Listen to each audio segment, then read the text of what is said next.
తాకట్టులో ఉన్న బంగారాన్ని విడిపించి ఆ రోజు ఆన్లైన్ ధరకే కొంటుంది కొమ్మూరి గోల్డ్. నమస్తే, వెల్కమ్ టు సుమన్ టీవీ. నేను పద్మిని. ప్రస్తుతంతో పాటు ప్రముఖ ఆధ్యాత్మికవేత్త, ప్రముఖ న్యూమరాలజిస్ట్, లక్ష్మీ నరసింహస్వామి ఉపాసకురాలు శ్రీమతి స్రవంతి గారు మనతో పాటు ఉన్నారు. మాట్లాడదాం. నమస్తే అక్క. నమస్తే పద్మిని. అక్క, వైశాఖ బహుళపక్ష ఏకాదశి వచ్చేస్తోంది. మే 13వ తారీఖు అపర ఏకాదశి. ఈ ఏకాదశి వైశిష్ట్యం ఒక్కసారి మీ ద్వారా, అలాగే ఈ ఏకాదశిని వినియోగించుకోవటం వల్ల ఎటువంటి సమస్యల నుంచి మనం బయటపడతాం? ఏకాదశికి చాలా వైభవోపేతంగా మీరు చెప్పటం, వాళ్ళందరూ కూడా ఎదురు చూస్తూ ఉంటారు, ఎప్పుడెప్పుడు మీరు ఏకాదశి వీడియో చెప్తారా, చూద్దామా అని చెప్పి. మీరు లేనప్పుడైతే చాలా మంది మిస్ అయ్యారు. సో చెప్పండి అక్క. ఏకాదశి అంటే మనకి ఇప్పుడు అపర ఏకాదశి అని అంటే ఏంటంటే, అపర అంటే చాలా అనంతము అని అర్థం. అంటే మన మాటల్లో వివరించలేనిది, మనం కొలతలు వేయలేనిది, అలాగే మనం తూచలేనిది అనేది అపరము అని. మన చేతులు ఏం లేదన్నమాట ఇంకా. కాబట్టి అంటే ఏంటి, ఎంత పుణ్యం వస్తుంది, ఎంత పాప ప్రక్షాళన అవుతుంది అనేది మనకు ఊహకి కూడా అందదు ఈ ఏకాదశి చేసుకుంటే అని చెప్పి అర్థం అన్నమాట. అలాగే పరమాత్ముడిని మనం పూజించాలి అని అంటే కూడా ఒక మంచి రోజు అనేది ఖచ్చితంగా కావాలి పద్మిని. కాబట్టి ఈ వైశాఖ మాసం అంతా ఏంటి అని అంటే చాలా ఇంపార్టెంట్ డేస్ వస్తూ ఉంటాయి.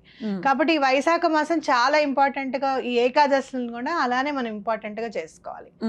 అందులో ఈ బహుళపక్ష ఏకాదశికి ఏంటి అని అంటే నీటికి సంబంధించి కూడా చాలా ఉంటుందన్నమాట. అంటే మనకు చూసుకుంటే కనుక శ్రీకృష్ణ పరమాత్ముడు జలక్రీడలు ఆడింది కూడా ఈ ఏకాదశి నాడే అని చెప్పి చెప్పడం జరుగుతుంది. అలాగే అమ్మవారికిను స్వామికి అభేదము మనం చూసుకుంటే కనుక దుర్గా అమ్మవారికిను కృష్ణుడికి చాలా దగ్గర పోలికలు ఉంటాయి. అంటే ఆవిడ అవతారమే కృష్ణుడిది అని చెప్పి మనం అనుకోవడం జరుగుతుంటది. అంటే ఎలా అయితే శ్యామలమ్మే కృష్ణుడు, లలిత అమ్మవారు రాముడు అని చెప్పినట్టుగా, మరి శ్యామలమ్మ రూపమే కదా అమ్మవారిది అనుకుంటే కనుక భద్రకాళి అమ్మవారిని కూడా పూజించడం జరుగుతుంది ఈ రోజున అని చెప్పి మనం తెలుసుకోవాలి. ఇప్పుడు ఏకాదశి చేసుకుంటే ఏంటి అని అంటే గనక కర్మ అనేది తొలగిపోతుంది అని చెప్పచ్చు అనమాట. ఎప్పుడైతే మనం మంచి కర్మలు కానివ్వు, చెడు కర్మలు కానివ్వు సమూలంగా నాశనం చేయబడతాయో, ఇంకేం మిగలవు, ఇంకా మొత్తం అంతా బ్యాలెన్స్ షీట్ అవుతే మనకి, మన సోల్కి మోక్షం అనేది లభిస్తుంది అని. మరి అలాంటప్పుడు చెడు కర్మలే కాదు మంచి కర్మలు కూడా చేయకూడదా అని మనం అనుకుంటూ ఉంటాం. మంచి కర్మలు తప్పకుండా చెయ్యాలి. ఎలా అనంటే, అంటే మనుషులకి దానం ఉంది చూసావా, ఎంచి చెయ్యాలి అని చెప్పి అంటూ ఉంటాం.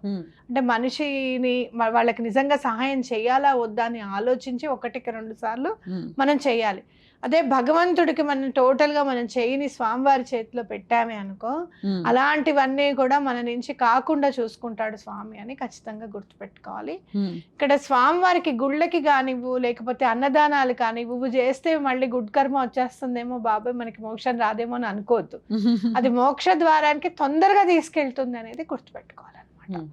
ఏదైతే స్వార్థం లేని అది సహాయం చేస్తామో ఆ పుణ్యం అనేది మోక్షం దాంట్లోనే పడుతుంది, కానీ సైకిల్స్ బర్త్ లో పడదు అనేది నా అనాలిసిస్ నాకు నేర్పించింది. కాబట్టి ఏం చేసినా భగవంతుడు మెచ్చేది చేసే విధంగా వెళ్తే గనక మనకి చాలా మంచిది.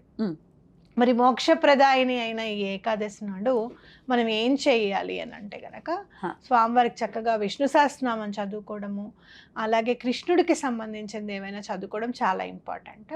అలాగే ద్వాదశి కూడా నెక్స్ట్ డే 8:20 లోపల మనం పారణ చేయాలి. సూర్యోదయం నుంచి 8:20 లోపల మనం పారణ చేసుకోవాల్సి ఉంటుంది. ఆ రోజు కొంచెం వెన్న పాలు నివేదన చేస్తే ద్వాదశి నాడు వెన్న పాలు నివేదన చేస్తే చాలా మంచిది అనమాట. మంచినీళ్ళు కూడా పెడితే చాలా మంచిది. అలాగే ఎవరికన్నా దానం చేయాలి అంటే మంచినీళ్ళు దానం చేస్తే చాలా మంచిది. అయితే పిండి దీపాలు పెట్టుకోవటం కానీ, లేదా స్విచ్ వర్డ్స్ చదువుకోవటం కానీ, ఇది చాలా చక్కగా మీరు తెలియజేస్తూ ఉంటారు. దీపాలు అలాగే స్విచ్ వర్డ్. అలాగే ఇంకోటి ఏంటంటే జగన్నాథ స్వామిని తలుచుకోవడం కూడా చాలా మంచిది అనమాట. ఈరోజు పిండి దీపం పెట్టేటప్పుడు 11 పిండి దీపాలు పెడితే చాలా మంచిది. మీరు ఆవు నెయ్యి వేస్తే మంచిది, లేదు నువ్వుల నూనెతో పెట్టుకుంటాం అంటే నువ్వుల నూనెతో పెట్టుకోండి.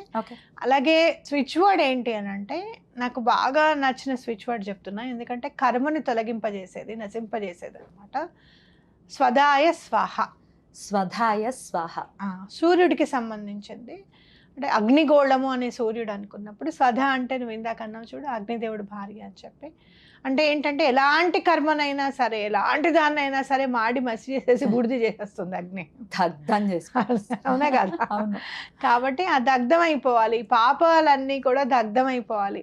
ఏదున్నా మన దగ్గర పుణ్యం ఉంటే అది మోక్షానికి దారి తీయాలి అనుకొని మనం ఈ స్విచ్ వర్డ్ చదవాలి. అయితే చాలా మంది అబ్బా నిరుత్సాహపడకండి, ఫైనాన్షియల్ ప్రాబ్లమ్స్ గురించి ఏం చెప్పలేదా, ఆరోగ్య సమస్యల గురించి ఏం చెప్పలేదా, ఇవన్నీ అనుకోవద్దు.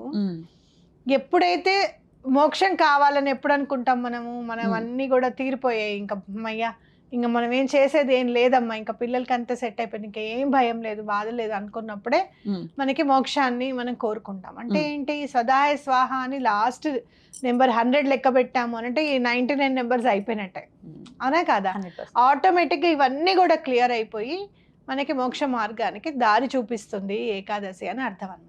పోనీ ఓకే, మేము ఇలా కష్టాల్లో ఆల్రెడీ ఉన్నాం కదా, ఈ కష్టాల నుంచి బయటపడడం కూడా మోక్షమే కదా. అవునవును, షూర్, మంచి మాట చెప్పావు, మంచి మాట చెప్పావు, అది కూడా కరెక్టే. ఈ బాధల్లోంచి బయటపడడం అనేది ఒక్కొక్కసారి నాకు అనిపిస్తుంది, బాధలు నేను పడినవి చూస్తే అమ్మో నేను ఎలా బ్రతికున్నానా అప్పుడు అనిపిస్తుంది.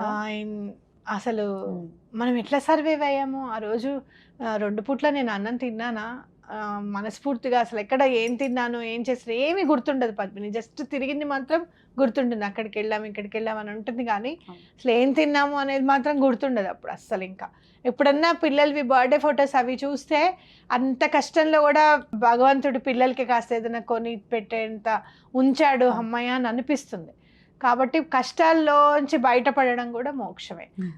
తప్పకుండా ఆ కష్టం తొలగిపోవాలని కూడా స్వదాహే స్వాహ అని చదవండి, ఎటువంటి పరిస్థితుల్లోనూ మీకు మంచి జరుగుతుంది. అద్భుతం అక్క, అద్భుతం, చాలా చక్కగా తెలియజేశారు. ఖచ్చితంగా ఏకాదశుల్ని ఎవ్వరూ కూడా వదులుకోకుండా అసలు చేస్తూ ఉంటే దాని ఇంపాక్ట్ ని మెల్లగా చూడొచ్చు. అవునవును, తప్పకుండా.